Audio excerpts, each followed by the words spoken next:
வணக்கம். நம்ம சிவகங்கை மாவட்ட மக்களே, நான் சத்யவர்ஷா. இந்திய அரசியல் அமைப்பு ஆலோசகராக பணியாற்றி வருகின்றேன். அனைத்து இந்திய அண்ணா திராவிட முன்னேற்ற கழகம் தான் ஆட்சி அமைக்கப் போகிறது என்பது மக்கள் இன்றைக்கு தீர்மானமாக அந்த மக்களுடைய கூட்டமே பிரதிபலித்து கொண்டிருக்கிறது. வரப்போகிற ஆட்சி அமைப்பு அனைத்து இந்திய அண்ணா திராவிட முன்னேற்ற கழகம் தான் என்று நடந்த அநீதிக்கு தீர்வு எட்டப்பட வேண்டும் என்று ஒவ்வொரு மக்களுமே இன்றைக்கு காத்து கொண்டிருக்கின்றார்கள். அனைத்து இந்திய அண்ணா திராவிட முன்னேற்ற கழகத்தின் ஆட்சிக்காக நடந்த குழந்தைகளுக்கும் பெண்களுக்கும் நடந்த அநீதி என்பது ஈடுகட்ட முடியாத இழப்பு.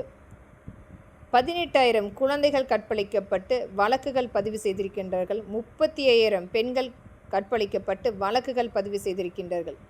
அது வெறும் வழக்காக கண் துடைப்புக்கான ஒரு மிகப்பெரிய வன்கொடுமை. அந்த முதல் தகவல் அறிக்கை கூட குற்றவாளிகளுக்கு துணையாக பாதிக்கப்பட்ட மக்களுக்கு எதிராக பதிவு செய்யப்பட்டது. இன்னும் எத்தனை வழக்குகள் எடுக்கப்படாமல் துரத்தி விடப்பட்ட, இவர்களால் அச்சுறுத்தப்பட்ட அனைத்துமே அனைத்து இந்திய அண்ணா திராவிட முன்னேற்ற கழகம் ஆட்சி அமைந்தால் மட்டுமே இதற்குரிய முழு தீர்வு எடுக்கப்படும்.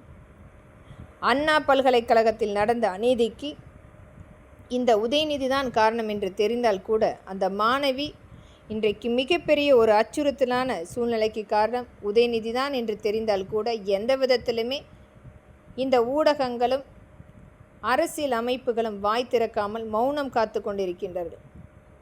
நம்மை காக்க வேண்டிய அரசாங்கமே இன்றைக்கு ஒவ்வொரு இடத்திலுமே பெண்களை போதைப் பொருளாக பார்த்து வஞ்சித்து கொண்டிருக்கிறது. பெண்களுக்குரிய உரிமையை கொண்டு வரக்கூடாது என்பதற்குரிய ஒரு மிகப்பெரிய நிராகரிப்பு செய்து கொண்டிருக்கிறது. மத்திய அரசு நமக்காக கொண்டு வரக்கூடிய அந்த மசோதா இடஒதுக்கீடை கூட நிராகரிப்பு செய்து வஞ்சித்த இந்த திராவிட முன்னேற்ற கழகத்தினுடைய 2.0 எப்பொழுதுமே மக்களுடைய வரிப்பணத்தை மட்டுமே எடுத்து வைத்து இவர்களுடைய தனி குடும்பம் ஆதிக்கம் செலுத்தி கொண்டிருக்கிறது. 7 லட்சம் கோடி மத்திய அரசால் கொடுக்கப்பட்ட அனைத்து பணத்தையும் எடுத்து வைத்து நமக்கு கிடைத்தது வெறும் விளம்பர போஸ்டர்களாக, திட்டங்களாக கொண்டு வந்து அந்த பேனர்களை மட்டுமே நாம் 5 ஆண்டில் பார்த்த இந்த திராவிட முன்னேற்ற கழகத்தினுடைய 5 ஆண்டு சாதனை எந்த விதத்திலுமே மக்களுக்குரிய நலத்திட்டங்களை கொண்டு வந்து சேர்க்காமல் மக்களை மீண்டும் மீண்டும் வஞ்சித்து ஒரு மிகப்பெரிய ஆளுமை செலுத்தி கொண்டிருக்கிறது. இன்றைக்கு ஒவ்வொரு மாவட்ட ரீதியாக இருக்கின்ற வளமுள்ள மாவட்டங்களை கைப்பற்றி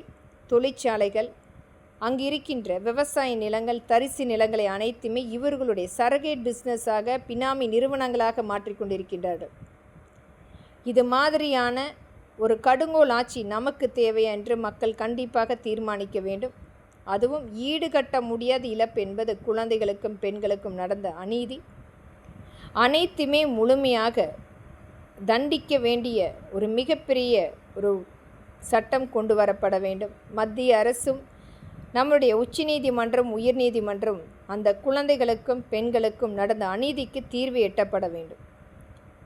இந்த திராவிட முன்னேற்ற கழகத்தினுடைய எந்த ஒரு நலத்திட்டத்தையுமே முழுமையாக மக்களிடத்தில் கொண்டு வராமல் நம்மை முழுமையாக வஞ்சித்து மீண்டும் பொய் வார்த்தைகளை மீண்டும் மீண்டும் சொல்லி விளம்பரப்படுத்தி மக்களை நம்ப வைப்பதற்குரிய ஒரு மிகப்பெரிய அளவில் மறுபடியும் விளம்பரங்களை கொண்டு வந்து கொண்டிருக்கிறது.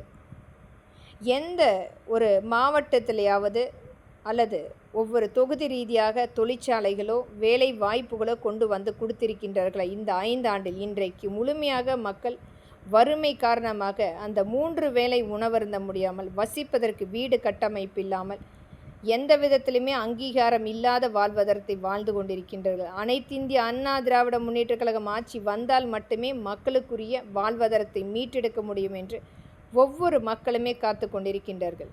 குழந்தைகளுக்கும் பெண்களுக்கும் இன்றைக்கு நிர்ணயம் செய்ய முடியாத ஒரு வாழ்வாதாரம் நாம் பார்த்து கொண்டிருக்கிறோம். அனைத்து இந்திய அண்ணா திராவிட முன்னேற்ற கழகம் ஆட்சி வந்தால் மட்டுமே முழுமையாக குழந்தைகளுக்கும் பெண்களுக்கும் பாதுகாப்பு நிர்ணயம் செய்ய முடியும் என்று மக்களும் அனைத்து இந்திய அண்ணா திராவிட முன்னேற்ற கழகம் ஆட்சி வரப்பட வேண்டும் என்று ஒவ்வொருவருமே காத்து கொண்டிருக்கின்றார்கள்.